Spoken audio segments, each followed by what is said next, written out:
The bullet grazed Zachary Zimmerman's shoulder as he dove behind the water trough, and in that split second between heartbeats and gunfire, he realized the banker had been lying about the land deed all along. Vulture City, Arizona, 1878. The desert heat shimmered off the dusty streets like waves of liquid copper, and the town lived up to its name in more ways than one. Vultures circled overhead, waiting for the week to fall, and the men who ran the businesses below were often no better than the carrion birds above. Zachary had learned this the hard way over his 26 years of life, the last 8 of which he had spent working ranches across the Arizona territory. He had saved every dollar, every cent, dreaming of the day he could buy his own spread and build something lasting. That dream had led him to Maxwell Greene's bank 3 months ago, where the silver-tongued banker had sold him on a piece of land north of town. Prime grazing land, Greene had called it. Water rights included. The deal of a lifetime. It was all lies.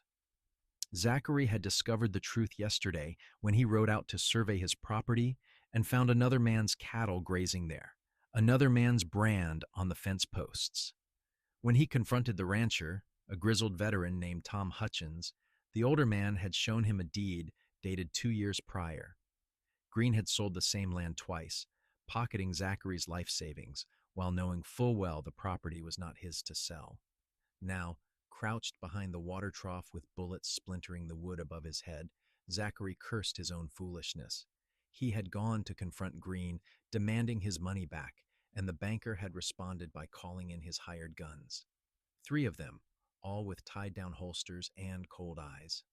Zachary was fast with a gun, his reflexes honed by years of protecting herds from rustlers and predators, but 3 against 1 were poor odds in any fight. He fired twice, forcing the gunman to take cover, then bolted for the livery stable. His horse, a sturdy bay gelding named Copper, was stabled there. If he could reach the animal, he had a chance of escaping into the desert, of living to fight another day. The stable door was open, and Zachary threw himself through it, rolling to his feet as bullets thudded into the doorframe behind him. Inside the dim interior, he pressed himself against a support beam, breathing hard. His shoulder burned where the bullet had creased it, but the wound was superficial. He would live, assuming Greene's men did not finish the job. He could hear them outside, their boots crunching on the hard-packed dirt as they spread out to cover all the exits. "Come on out, Zimmerman," one of them called. His voice was rough as gravel. "Mr. Greene just wants to talk. Talk with bullets," Zachary muttered under his breath. He moved deeper into the stable, past stalls holding horses that stamped and snorted nervously, sensing the violence in the air. Copper nickered as Zachary approached, and he ran a hand along the gelding's neck, silently promising they would get out of this mess together. That was when he heard the voice. It was soft, feminine, barely more than a whisper, but in the relative quiet of the stable, the words carried clearly. "He lied to everyone, not just to you, to my father, to the Wilson family, to the Hendersons. He has been doing it for years, selling land he does not own, forging documents, bribing officials. My father discovered the truth, and Maxwell Greene killed him for it. Made it look like a riding accident. But I know what he did." Zachary froze.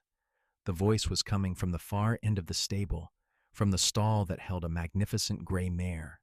He could see a figure there now, a woman in a dark blue dress standing close to the mare's head, stroking the animal's muzzle as she whispered her secrets. She had not seen him yet, was not speaking to him at all. She was talking to the horse, her voice trembling with suppressed emotion. "I cannot prove it," she continued, still whispering to the mare. "He destroyed the evidence, and everyone in this town is too afraid of him to speak up. The sheriff is in his pocket. The judge owes him money. I am trapped here with the truth, and there is no one I can tell, no one who would believe me, no one who would help." Zachary's heart hammered in his chest.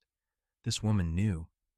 She knew what Greene was, what he had done, and if her father had been killed for discovering the banker's schemes, then she was in danger too.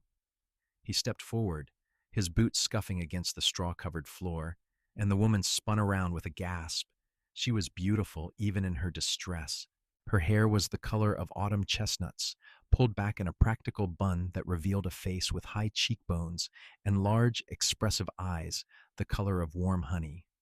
Those eyes were wide now with fear, her hand pressed to her chest as if to calm her racing heart. "Who are you?" she demanded, her voice stronger now, though Zachary could hear the tremor beneath the surface. "How long have you been standing there?" "Long enough," Zachary said. He kept his hands visible, his gun still holstered, despite the danger outside. "My name is Zachary Zimmerman, and I think we have a common enemy." The woman's eyes narrowed, studying him with an intensity that made him feel transparent. Then she glanced toward the stable door, where voices could still be heard. "You are the one they are hunting. The man who confronted Maxwell Greene about the land fraud." "Guilty as charged," Zachary said grimly. "He sold me property he did not own, took my life savings, and now he wants me dead to keep me quiet." Sound familiar? The woman's expression shifted, something like hope flickering across her features before she could suppress it. "My name is Rebecca Porter. My father was Jonathan Porter. He owned the general store until 6 months ago when he died in what everyone believes was a riding accident. But I know the truth. I know Maxwell Greene murdered him." "How do you know?" Zachary asked, even as his mind raced. If Greene had killed once to protect his schemes, he would not hesitate to kill again. The bullets outside were proof of that. Rebecca glanced at the gray mare as if drawing strength from the animal's presence. "My father kept a journal. He recorded everything, every fraudulent sale, every forged document, every bribe. He was planning to take it to the territorial governor, but Greene found out. 2 days before my father was going to travel to Prescott, his horse threw him on a trail he had ridden 1,000 times. Broke his neck. They found the body, but not the journal." "You have it," Zachary said. "It was not a question." Rebecca nodded. "Hidden, but what good does it do me? I cannot leave town without Greene knowing. He watches me constantly. He has made it clear that if I cause trouble, I will meet the same fate as my father. And even if I could reach Prescott, who would believe the word of a young woman against one of the richest men in the territory?" Before Zachary could respond, a gunshot rang out, and the stable door burst open. One of Greene's men stood silhouetted against the bright daylight, his revolver drawn. "Found you," he snarled. Zachary moved on instinct, drawing and firing in one smooth motion. The gunman stumbled backward with a cry, clutching his arm as his weapon clattered to the ground, but the damage was done. The other two would be converging on the stable now, and Zachary had no illusions about their mercy. "Can you ride?" he asked Rebecca urgently. "Of course," she said, her chin lifting with defiance. "Then saddle that mare and get ready to move. We are leaving Vulture City, and we are not coming back until we have the evidence to bury Maxwell Greene." For a moment, Rebecca hesitated, her gaze locked with his. He could see the fear there, the doubt, but also something else. Determination. A burning need for justice that matched his own thirst for revenge. Then she nodded sharply and moved to saddle the gray mare with practiced efficiency. Zachary saddled Copper with quick, economical movements, his ears straining for sounds of pursuit. He could hear shouting outside, the wounded gunman calling for help, boots pounding on the hard earth. They had perhaps a minute, maybe less. "The journal," he said as he tightened the cinch. "Where is it hidden?" "In my house," Rebecca said. She swung into the saddle with the ease of someone who had been riding since childhood. "We have to go there first." "That is the first place they will look," Zachary protested. "It is hidden in a place Greene's men would never think to search," Rebecca said. Her eyes met his again, and he saw the steel beneath the surface. This was not some delicate flower who would wilt under pressure. This was a woman who had been carrying the weight of her father's murder alone for 6 months, who had stood firm in the face of threats and intimidation. "Trust me." Zachary mounted Copper, every instinct screaming at him to ride hard for the desert and not look back, But he thought of his stolen savings, of his shattered dreams, of the other families Rebecca said Greene had defrauded. And he thought of her father, murdered for trying to do the right thing. He could not leave her to face this alone. "Lead the way," he said. They burst from the stable's rear entrance at a gallop, hooves throwing up clouds of dust as they raced down the back alley behind Vulture City's main street. Shouts erupted behind them, and Zachary heard the crack of gunfire, but the shots went wide. The narrow alley twisted and turned, making them difficult targets, and both horses were fresh and fast. Rebecca's house was a modest wood-frame structure on the eastern edge of town, painted white with green shutters and a small garden out front that struggled against the desert heat. She reined in the gray mare at the back door and was off the horse before the animal had fully stopped, racing inside with Zachary close behind. The interior was neat and carefully maintained, with simple furniture and whitewashed walls. Rebecca did not pause but ran straight to the kitchen, where she grabbed a chair and carried it to a corner of the room. Standing on the chair, she reached up to one of the exposed ceiling beams and felt along its length until her fingers found a small notch. She pressed, and a section of the beam swung down on a hidden hinge, revealing a hollow space. From it, she withdrew a leather-bound journal, its pages thick with writing. "My father was a carpenter before he became a shopkeeper," she said, clutching the journal to her chest. "He built this house himself. There are a dozen hiding places like this throughout the structure. Greene's men have searched the house 3 times, and they never found any of them." The sound of horses and angry voices drifted through the open door. They were out of time. "How far to Prescott?" Zachary asked as they ran back outside. 3 days hard ride," Rebecca said, mounting the gray mare. "Longer if we try to avoid the main trails." "We avoid the trails," Zachary said grimly. "Greene will have men after us within the hour. Our only chance is to lose them in the desert and the mountains." They rode east, away from the setting sun, pushing the horses hard until Vulture City was nothing but a smudge on the western horizon.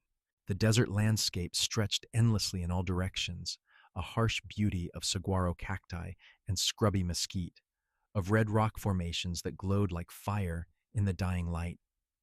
As darkness fell, Zachary guided them into a narrow canyon where a thin trickle of water ran year-round. It was a place he had discovered during his months working in the territory, a hidden sanctuary where they could rest the horses and plan their next move. They made camp without a fire, not wanting to risk the light being seen. The desert night was cold, a sharp contrast to the day's brutal heat, and they huddled in their bedrolls under a canopy of stars, so bright and numerous they seemed close enough to touch. "Tell me about the journal," Zachary said quietly. "What exactly does it contain?" Rebecca sat with her back against a smooth boulder, the journal open in her lap, though it was too dark to read. She knew its contents by heart. "Every fraudulent sale going back 5 years. My father documented the original owners, the false deeds Greene created, the amounts he collected. There are also records of bribes paid to Sheriff Dawson and Judge Mitchell. And at the end, my father wrote his suspicions about what would happen if Greene discovered what he knew. It is almost prophetic. He wrote that he feared for his life, that if anything happened to him, it would not be an accident." "That is not proof of murder," Zachary said carefully. "Suspicions and fears, even documented ones, are not evidence." "I know," Rebecca said, her voice tight with frustration. "But the fraud is documented. That alone should be enough to destroy Greene's empire and see him imprisoned. And once he is behind bars, once his power is broken, perhaps others will come forward. Perhaps someone else saw something the day my father died. Perhaps the truth will finally come out." Zachary heard the desperation beneath her words, the need to believe that justice was possible. He wanted to tell her she was right, that everything would work out, but he had seen too much of the world's cruelty to make promises he could not keep. Instead, he said, "We will get the journal to the governor. Whatever happens after that, at least we will have tried." Rebecca was quiet for a long moment. Then she said, "Why are you helping me? You could have ridden away from Vulture City. and never looked back. Instead, you are risking your life for a woman you just met for a cause that is not truly yours. Greene made it my cause when he stole everything I had, Zachary said. The anger he had been suppressing since discovering the fraud bubbled up again, hot and bitter. I spent 8 years working ranches from here to California. 8 years of dawn to dusk labor, of eating dust and getting kicked by ornery steers, of saving every penny I earned, all so I could buy my own land, build my own future. And Greene took it all in one afternoon of lies and forged documents. So yes, this is my cause too. He paused, then added more quietly, and because what happened to your father was wrong. Because if good people do not stand up to men like Greene, then we might as well hand the whole territory over to thieves and murderers. In the starlight, he could see Rebecca's expression soften. Thank you, she said simply, for believing me, for helping me. I have felt so alone since my father died. It is a relief to finally have someone on my side. They talked long into the night, sharing their stories in the intimate darkness of the desert.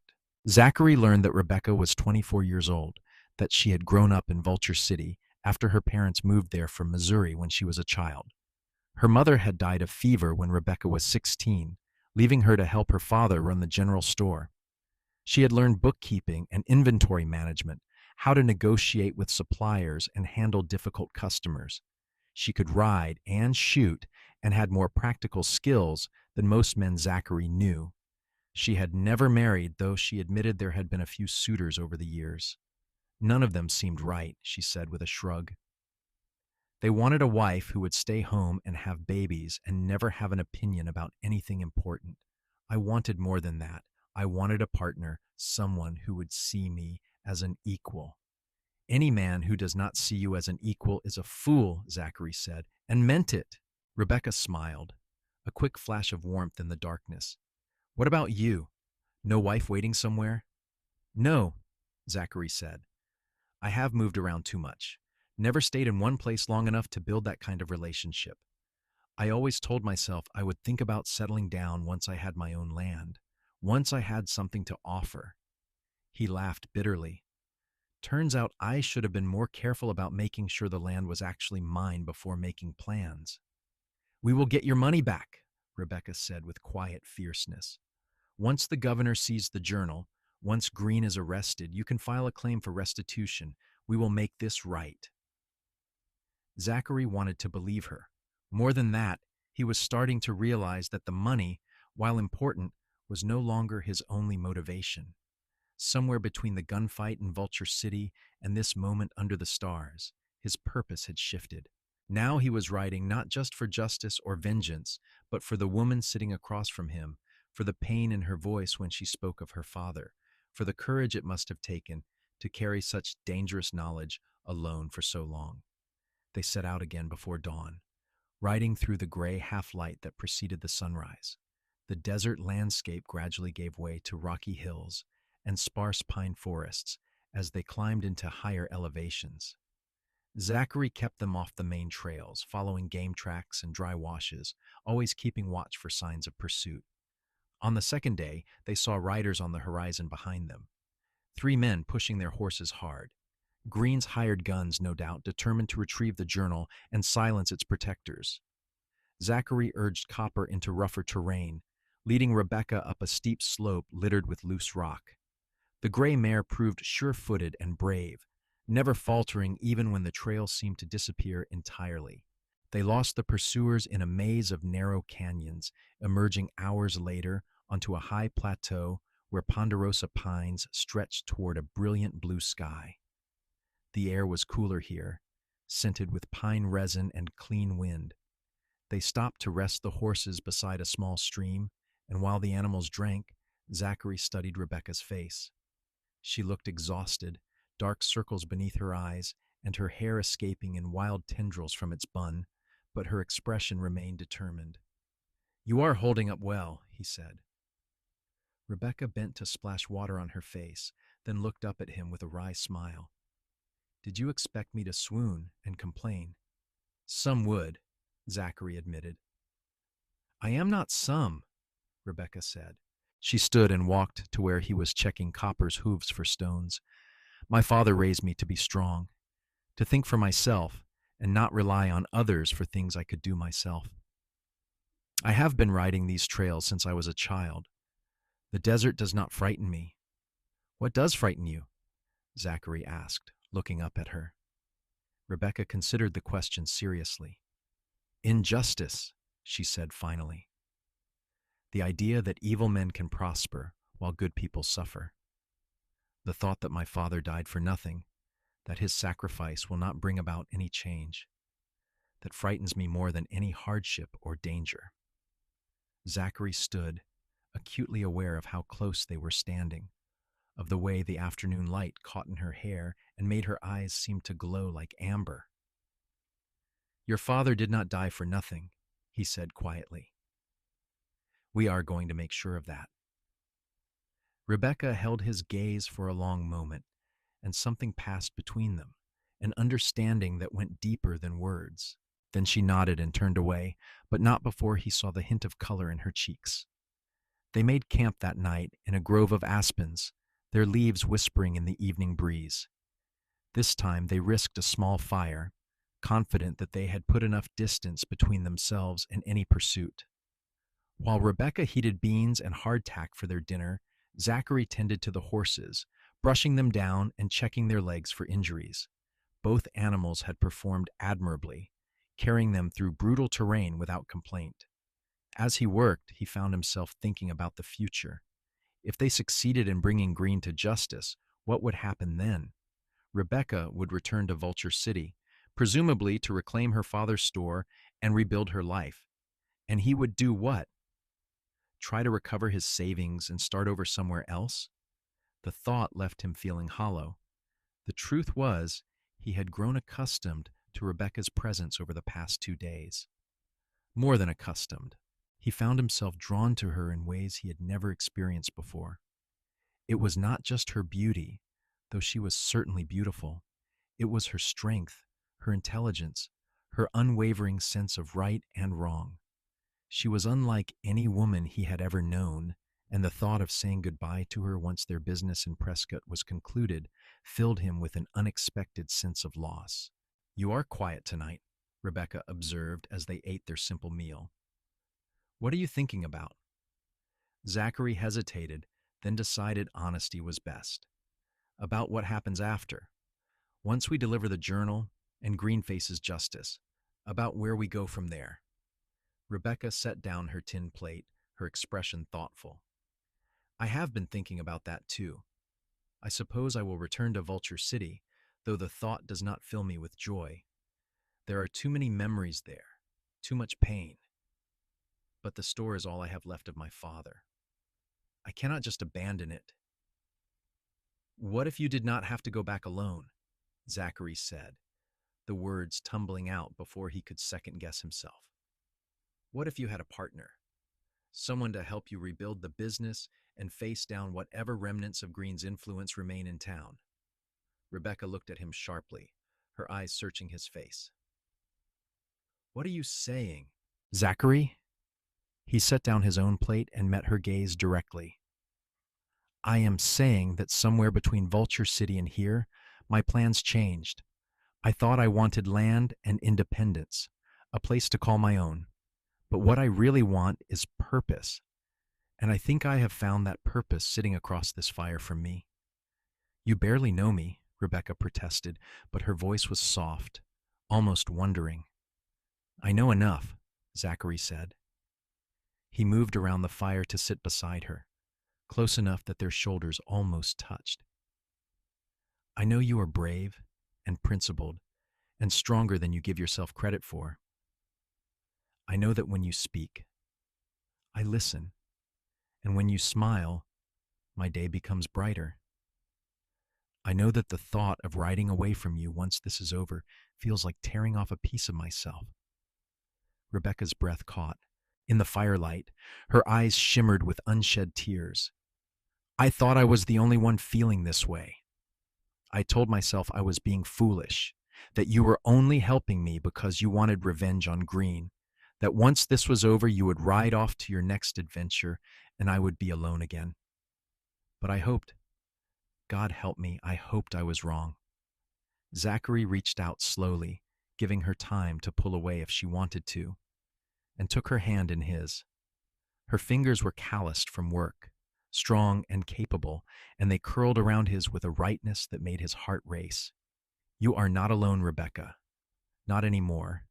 Not ever again if you will have me. Yes, she whispered. Yes, I will have you.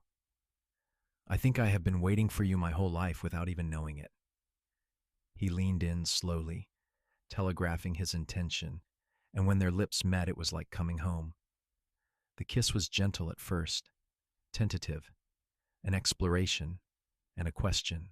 But as Rebecca's free hand came up to cup his cheek, as she leaned into him with a soft sigh, the kiss deepened into something more passionate, more certain.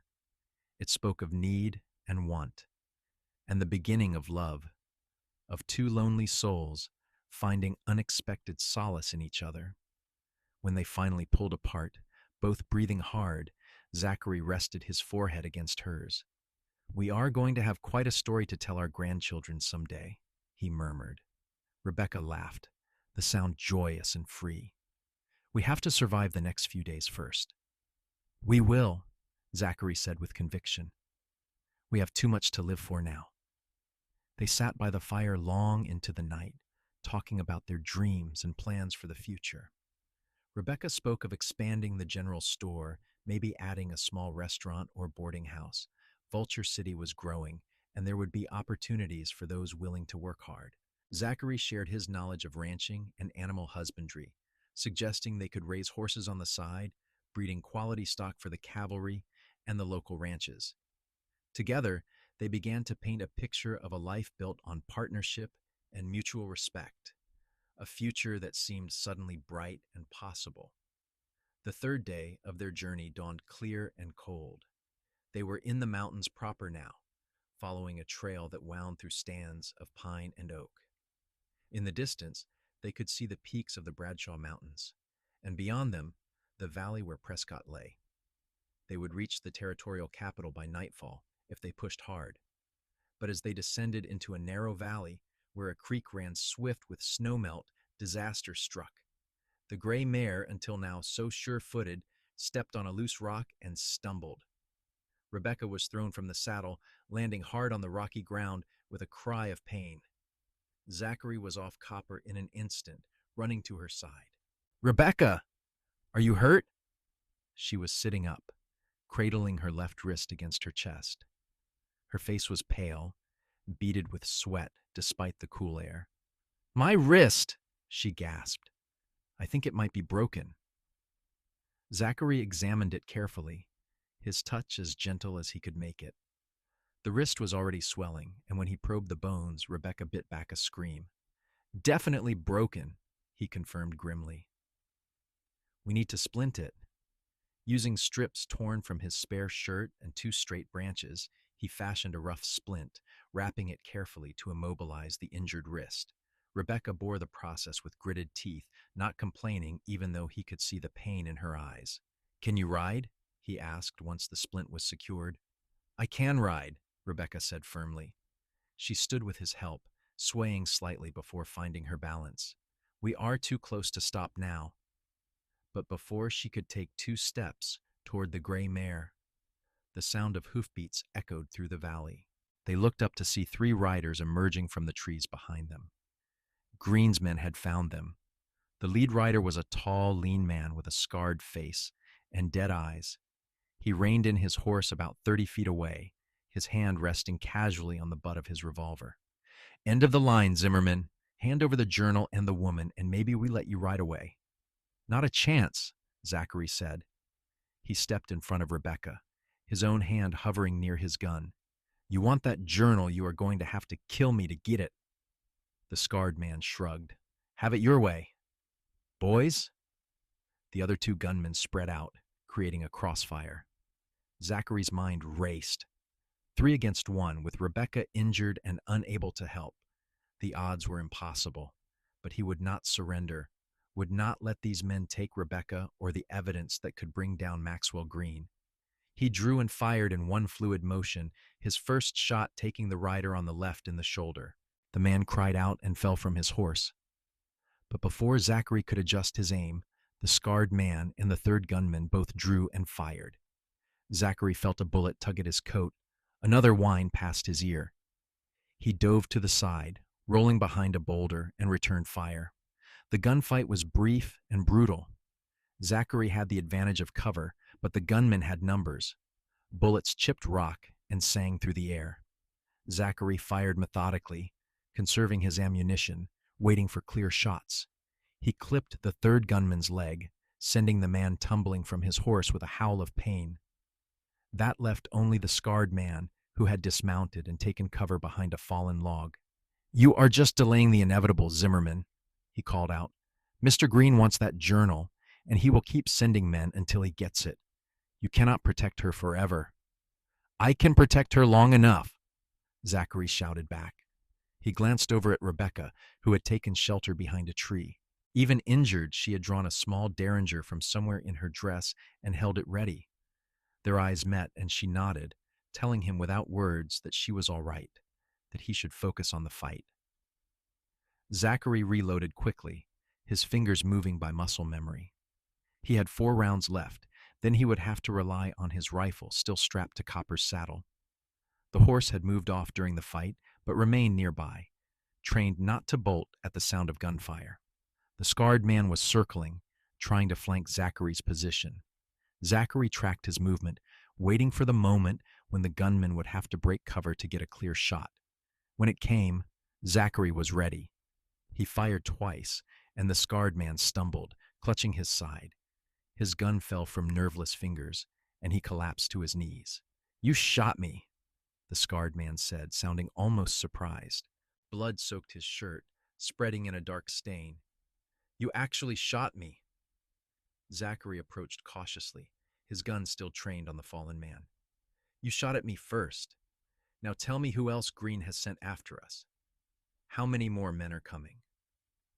The scarred man laughed, a wet, bubbling sound. "Dozens. You think we were the only ones? Greene has men watching every road to Prescott. You will never make it. He owns this territory, owns the law, owns everything. You are dead. You just do not know it yet." He slumped forward, and Zachary checked his pulse. The man was still alive, but barely. The other 2 gunmen were both wounded, but not fatally. Zachary quickly disarmed them, tossing their weapons into the creek. "We should tie them up," Rebecca said, joining him. Her face was drawn with pain, her injured wrist held against her chest, but her voice was steady. "No time," Zachary said. He looked at the 3 wounded men, then at the trail ahead. "By the time they recover enough to cause trouble, we will be in Prescott." But the scarred man was right about one thing. If Greene has men watching the main roads, we need to find another way into town. "There is an old mining trail," Rebecca said. "It comes down the mountain on the east side of Prescott. My father and I used it once when flooding closed the main road. It is rough but passable."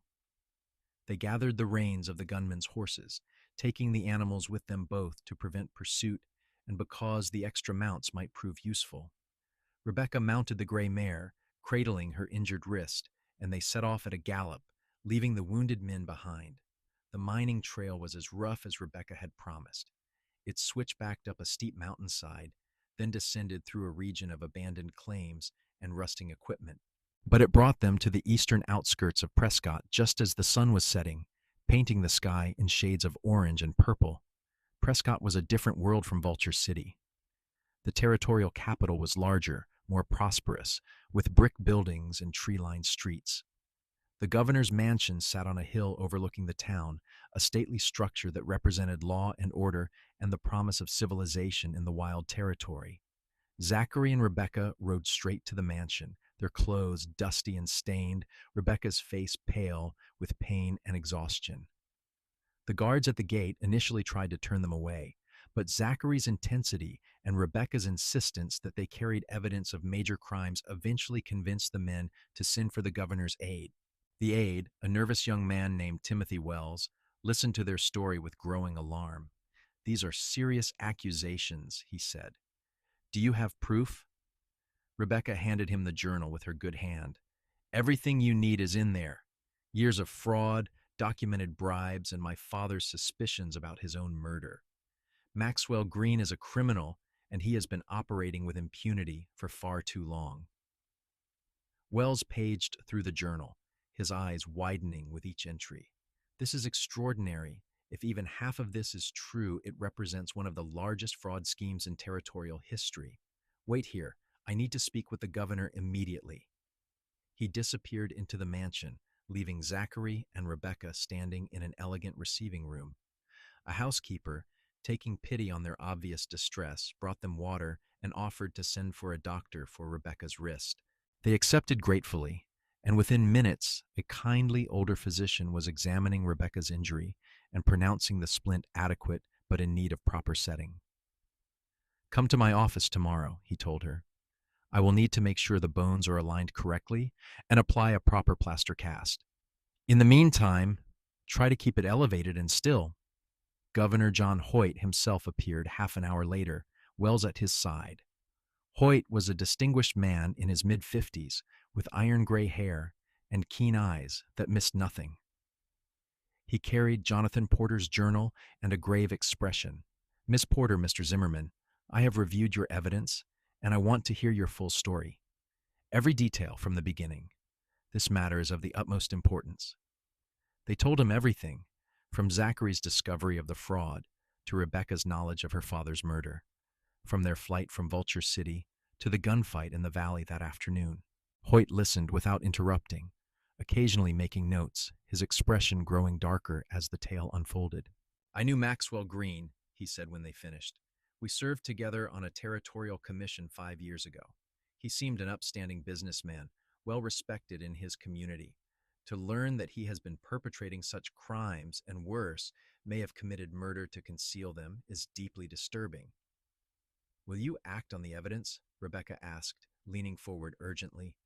"Will you arrest him and recover the money he stole from all those families?" "I will do more than that," Hoyt said firmly. "I will dispatch a federal marshal to Vulture City immediately with a warrant for Greene's arrest. I will also send a team of investigators to audit his records and trace every fraudulent transaction. Anyone he has bribed or corrupted will be held accountable. And as for your father, Miss Porter, I will personally ensure that a full investigation is conducted into his death. If Greene is responsible, he will hang for it." Rebecca's eyes filled with tears, and she pressed her good hand to her mouth, overwhelmed with relief. Zachary put his arm around her shoulders, steadying her. "Thank you, Governor," he said quietly. "Thank you for believing us and for taking action." "It is you who deserve thanks," Hoyt said. "You risked your lives to bring this evidence to light. The people of this territory owe you a great debt." He paused, then added, "I understand Mr. Greene defrauded you personally, Mr. Zimmerman. Once his assets are seized, I will make certain you receive full restitution for your losses." "And the others he cheated?" Zachary asked. "They will all be made whole, insofar as possible," Hoyt assured him. "Justice will be served. You have my word on that." They were offered rooms in the mansion for the night, and Zachary gratefully accepted. He was exhausted, his shoulder aching from the bullet graze, his body battered from days of hard riding and fighting. Rebecca was in even worse shape, her broken wrist causing her obvious pain despite the laudanum the doctor had provided. A maid showed them to adjacent rooms on the second floor, and Zachary made sure Rebecca was settled before retiring to his own quarters. But sleep eluded him. He kept thinking about the scarred man's words, about Greene's reach and power. What if the governor's marshal was not fast enough? What if Greene got word of what was happening and fled before he could be arrested? What if more assassins were already on their way to Prescott? He was still awake when he heard a soft knock on his door. Opening it, he found Rebecca standing there in a borrowed nightgown, her hair loose around her shoulders, her injured wrist cradled against her chest. "I could not sleep," she said simply. My mind keeps racing, thinking about everything that has happened, everything that could still go wrong. I just needed to see you, to know you are real, and this is not all some dream. Zachary drew her into the room, closing the door softly behind them. I am real, he said, and this is real. We did it, Rebecca. We got the evidence to the governor. Greene is going to pay for what he did. I know, she said.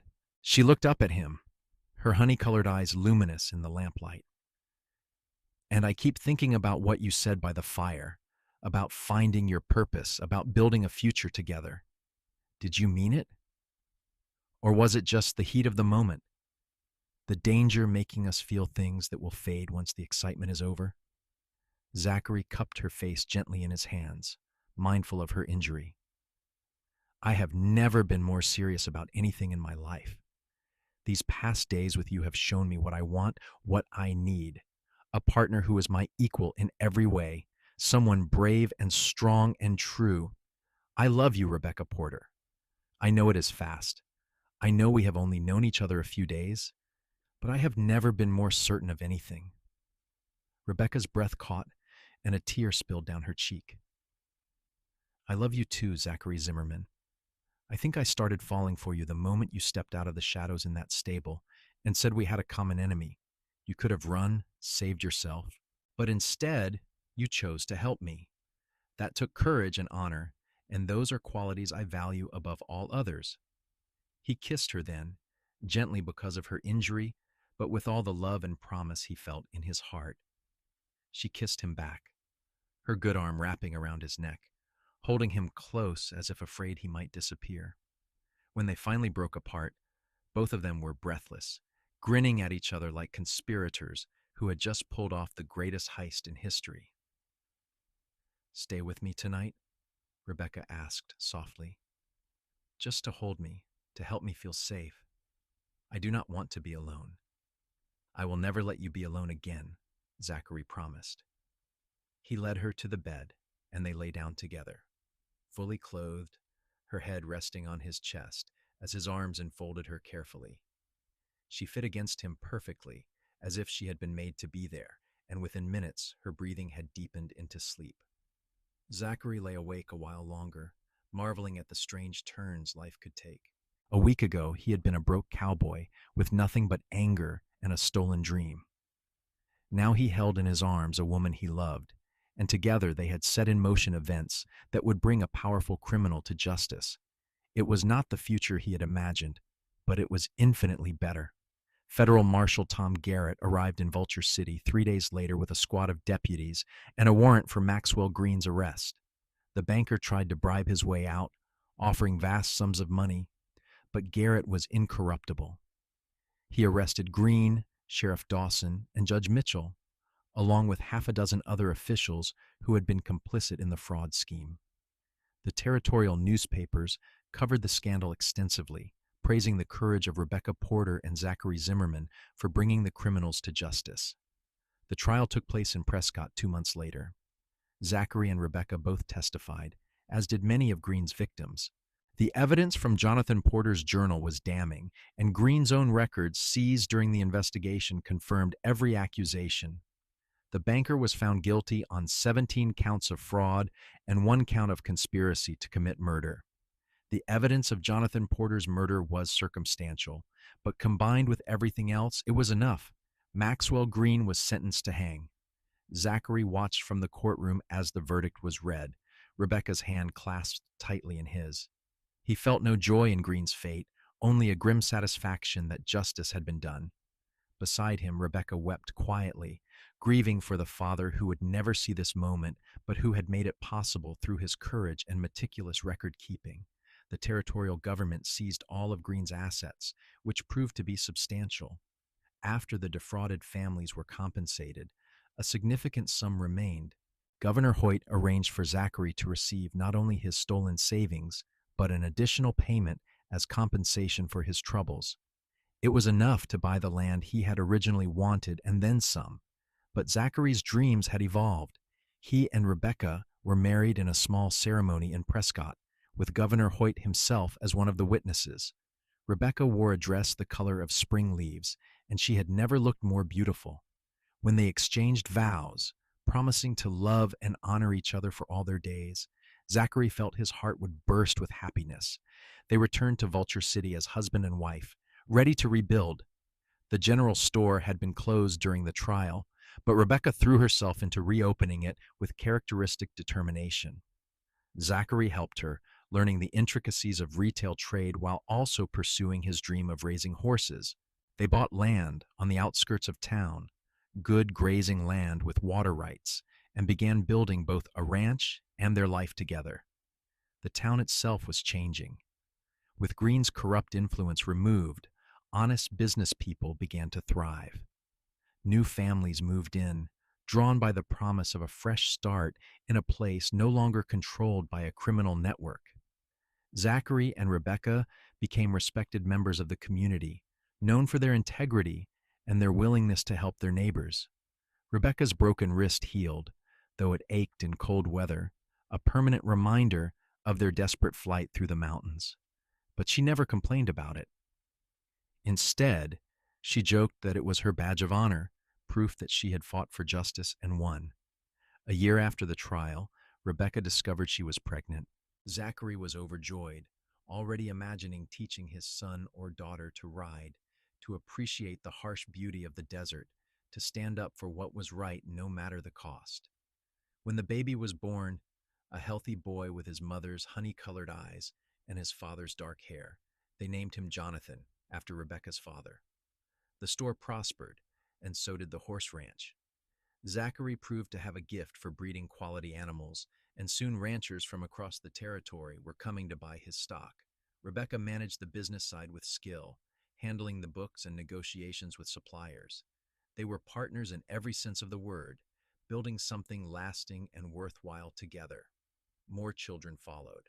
A daughter they named Sarah, with her father's adventurous spirit and her mother's quick mind. Then twin boys, Michael and David, who kept their parents running from dawn to dusk with their boundless energy. The house Zachary built on their land was always filled with laughter and love, a stark contrast to the lonely existence both he and Rebecca had known before they found each other. On quiet evenings, after the children were asleep, Zachary and Rebecca would sit on their porch and watch the sun set over the desert. The same landscape that had witnessed their desperate flight now bore witness to their happiness. Sometimes they would talk about those frantic days, marveling at how everything had worked out, how the worst moment of their lives had led to the best. "Do you ever regret it?" Rebecca asked one such evening, her hand resting on her swollen belly. She was pregnant with their fifth child, and still as beautiful to Zachary as she had been that first day in the stable. Taking on Greene, risking everything for a woman you barely knew. Zachary pulled her close, careful of her condition, and kissed the top of her head. "Not for a single second. That day in the stable, when I heard you whispering to your horse about the lies and the fraud, I thought you were talking to me. I thought you knew I was there and were trying to reach out for help. And in a way you were. Not just to me, but to anyone who would listen. Anyone who would care enough to fight back." "And you cared," Rebecca said softly. "I cared," Zachary agreed, "because I was already half in love with you before we ever spoke a word. The courage it took to stand alone with that knowledge, to keep fighting even when you thought there was no hope, that spoke to something deep inside me. I saw in you the partner I had been searching for my whole life without knowing it." Rebecca tilted her face up to his, and he kissed her gently. "I love you, Zachary Zimmerman. Thank you for listening when I whispered to that horse. Thank you for hearing what no one else would." "I will always listen," Zachary promised. "For the rest of our lives, I will always hear you." The years passed in a blur of hard work and simple joys. The children grew strong and capable, learning from their parents the values of integrity, courage, and compassion. Jonathan followed his father into the horse breeding business, while Sarah showed a talent for running the store. The twins chose their own paths, Michael becoming a deputy marshal and David a surveyor, helping to map the expanding territory. Vulture City continued to grow and prosper, eventually becoming a respectable town with schools and churches and a real sense of community. The dark days of Maxwell Greene's influence faded into memory, though the story of how he was brought down became part of local legend. Children grew up hearing about the brave woman who documented a killer's crimes and the cowboy who helped her bring justice to the territory. Zachary and Rebecca became grandparents, then great-grandparents, their family tree spreading and flourishing like the cottonwoods along the creek that ran through their land.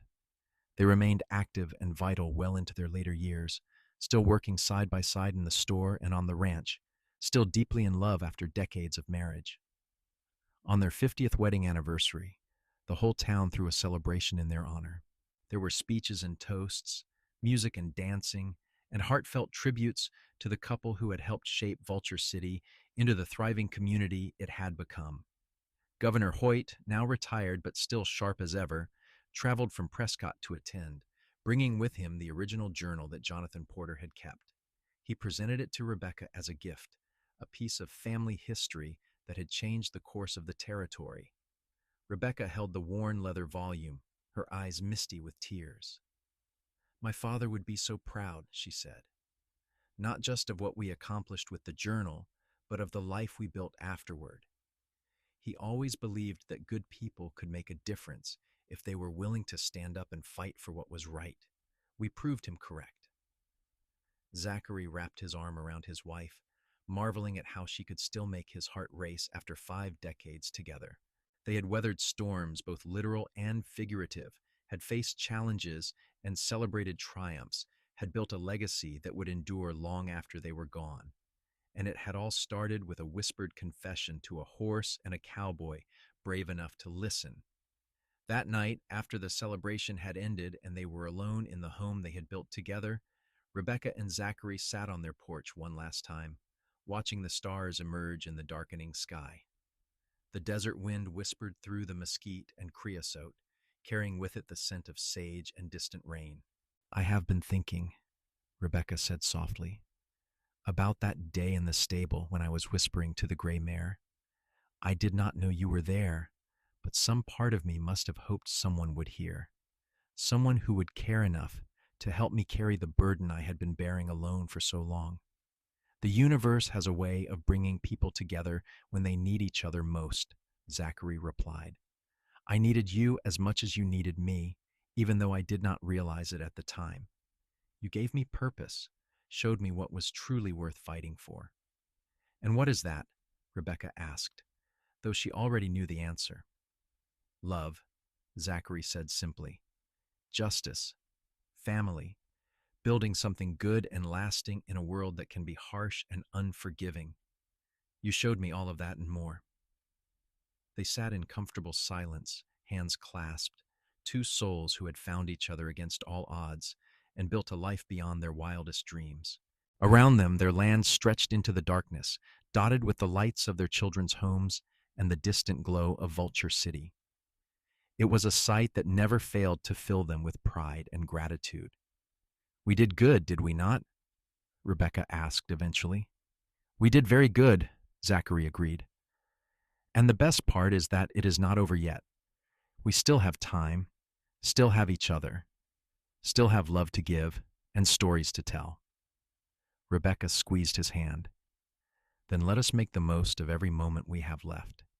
Let us keep building, keep loving, keep fighting for what is right, just like we have always done. Together," Zachary said, bringing her hand to his lips and kissing it gently. "Always together." The stars wheeled overhead, eternal witnesses to the love story that had begun with lies and desperation and transformed into something beautiful and enduring. In the barn, their horses settled in for the night, secure in the knowledge that they were cared for and protected. And in the house, generations of family history lived in photographs and memories, in the journal that had changed everything, in the stories passed down from grandparents to grandchildren about courage and justice and love that conquered all obstacles. Zachary and Rebecca lived to see their 75th wedding anniversary, a milestone celebrated by the entire region. By then, Vulture City had grown into a prosperous town, and the Arizona Territory had achieved statehood. The world had changed dramatically, but the values the couple embodied remained constant: integrity, courage, compassion, and above all, love. When Zachary passed away peacefully in his sleep at the age of 94, Rebecca held his hand and whispered the same words she had spoken to him on their wedding day. "I love you, now and forever." He died with a smile on his face, his last breath a gentle sigh of contentment. Rebecca followed him less than a year later, her strong heart finally giving out after a life fully lived. On her deathbed, surrounded by children, grandchildren, and great-grandchildren, she spoke of her father and the journal, of Maxwell Greene's downfall, and most of all, of the cowboy who had heard her whispered confession and changed her life forever. "He listened," she said, her voice weak but clear. "When no one else would, when I felt most alone and frightened, he listened. And that made all the difference. Remember that, all of you.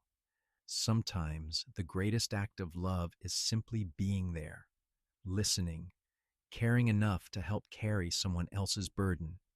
That is what your grandfather did for me, and that is what I tried to do for him every day of our marriage." They laid her to rest beside Zachary on a hill overlooking their land, under a sky as vast and blue as the one that had witnessed their first kiss in that desert camp so many years ago. The tombstone bore both their names and a simple inscription: "Together in life, together in death, together in love forever." The general store continued under Sarah's management, and the horse ranch thrived under Jonathan's capable stewardship. The family remained close-knit, bound together by the legacy of courage and love that Zachary and Rebecca had created. Every year on the anniversary of Maxwell Greene's arrest, the family gathered to remember the journey that had brought them all into being, to honor the bravery of the grandmother who had whispered her secrets to a horse and the grandfather who had heard and responded with heroism and love. The story became part of the fabric of Arizona history, a tale told and retold, embellished but never fundamentally changed. It spoke to something universal: the power of standing up for what is right, the importance of bearing witness to injustice, and the transformative nature of love found in the midst of darkness and danger. And in the barn that still stood on the family's land, now a historic landmark preserved by the state, visitors could see the stall where the gray mare had stood that fateful day. A plaque told the story in brief, but those who knew the full tale could close their eyes and imagine it. A frightened young woman pouring out her heart to a patient horse, a cowboy emerging from the shadows to offer help and hope, and the love story that grew from that chance encounter into a legacy that endured for generations. The desert wind still whispered through Vulture City, carrying the scent of sage and mesquite, of dust and dreams. The town had changed, modernized, grown beyond recognition from the rough settlement where Maxwell Greene had once held sway. But the spirit of those who had fought for justice remained, embodied in the descendants of Zachary Zimmerman and Rebecca Porter, in the businesses they had built, in the values they had instilled in their children and their children's children. And sometimes, on quiet evenings when the lights slanted golden across the desert and the air held the promise of distant rain, you could almost hear it. A woman's voice, soft but determined, whispering secrets to a horse, and a man's steady response, offering protection and partnership and love. It was the sound of history, of courage, of two souls finding each other against impossible odds and building something that would last forever. The journal that started it all was eventually donated to the Arizona State Museum, where it remains to this day, a testament to Jonathan Porter's meticulous documentation and his daughter's bravery in bringing his killers to justice. School children visit to see it, learning about the importance of standing up to corruption and fighting for what is right. They hear the story of Rebecca and Zachary, of how love can bloom in the most unexpected places, of how one moment of courage can change not just individual lives, but the course of history itself. The land that Zachary had once hoped to buy, the land Maxwell Greene had fraudulently sold him, eventually did become his. It was the parcel where he and Rebecca built their ranch, raised their children, and lived out their days in contentment and love. The irony was not lost on them. The lie that brought them together had ultimately led them to the truth of their love and the realization of their dreams. In the end, what Maxwell Greene had intended as a cruel deception became the foundation of something beautiful and lasting. His lies were exposed, his crimes punished, and his victims restored. But more than that, his schemes inadvertently brought together two people who needed each other, who complemented each other perfectly, who built from the ashes of fraud and murder a life of integrity, prosperity, and boundless love. The horses that descended from Zachary's original breeding stock still roamed the pastures of the family ranch, prized throughout the Southwest for their strength, intelligence, and gentle temperaments. They were living proof of the care and dedication Zachary had poured into his life's work, and every time a new foal was born, the family remembered the bay gelding named Copper, who had carried his master through danger and into destiny. The general store, expanded and modernized, but still bearing the Porter name, remained a fixture of Vulture City's downtown. Rebecca's great-great-granddaughter now ran it, maintaining the tradition of fair dealing and community service that Rebecca had established. The store was more than just a business. It was a gathering place, a piece of living history, a reminder of where the family had come from and the values that had sustained them through generations. And every year, on a certain date in spring, the family made a pilgrimage to that hill where Zachary and Rebecca rested together. They brought flowers, told stories, and remembered. The younger children learned about their ancestors' courage and love, about the importance of fighting for justice even when the odds seem impossible, about the power of partnership and mutual respect in a lasting marriage. The tale of "he lied to everyone," she whispered to his horse, "Cowboy heard it all from the barn," became more than just a family story.